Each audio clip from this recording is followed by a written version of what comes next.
അടിയന്തരാവസ്ഥക്കാലത്ത് നേരിടേണ്ടി വന്ന ക്രൂരമായ പോലീസ് മർദ്ദനം, ലോക്കപ്പിലെ ആ ഭീകരമായ രാത്രികൾ, പിന്നീട് ജയിൽവാസം, ഇതെല്ലാം ശേഷം ആ ചോര പുരണ്ട ഷർട്ടും ഉയർത്തിപ്പിടിച്ച് നിയമസഭയിൽ അങ്ങ് നടത്തിയ പ്രസംഗം ചരിത്ര പ്രസിദ്ധമാണ്. ആ ഷർട്ട് അങ്ങ് ഇന്ന് സൂക്ഷിക്കുന്നുണ്ടോ? ഇപ്പൊ എന്റെ കയ്യിലില്ല. അതൊക്കെ ഒരു പ്രത്യേക അനുഭവത്തിലുള്ളതാണല്ലോ. നമ്മുടെ അടിച്ച് തോല് പൊളിക്കുക എന്ന് പറയുന്നില്ലേ, എൻ്റെ ഈ ശരീരത്തിന്റെ തൊലി പൊളിഞ്ഞു പോയിരുന്നു.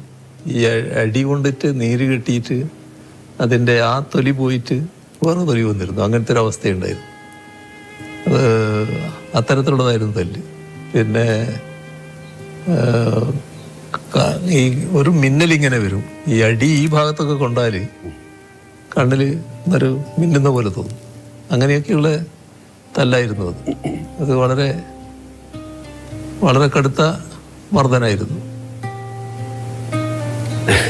അല്ല, ആഭ്യന്തര വകുപ്പിന്റെ ചുമതലയുള്ള മുഖ്യമന്ത്രിയായി ഭരണം നടത്തുമ്പോൾ അന്ന് പോലീസ് മർദ്ദനമേറ്റ് കിടന്ന 28-29 വയസ്സുകാരൻ ഓർമ്മയിൽ വരാറുണ്ടോ?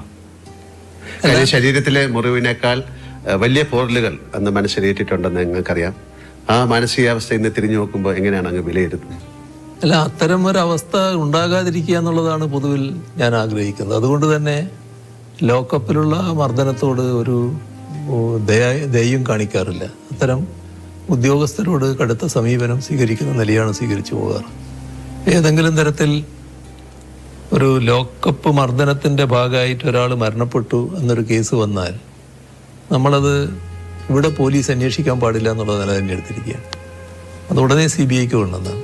കാരണം ഇവിടുത്തെ ഏജൻസി തന്നെ അന്വേഷിക്കാൻ പാടില്ല എന്ന നിലപാടാണ് എടുത്തിട്ടുള്ളത്. അത് ആ നില തന്നെ സ്വീകരിച്ചു പോവുകയാണ്. അതെല്ലാം ഇതിൻ്റെ ഭാഗം തന്നെയാണ്. അത് നിസ്സഹായരായ മനുഷ്യനെ ക്രൂരമായി മർദ്ദിക്കുന്നതിനോട് ഒരു തരത്തിലും യോജിക്കാനാവില്ല.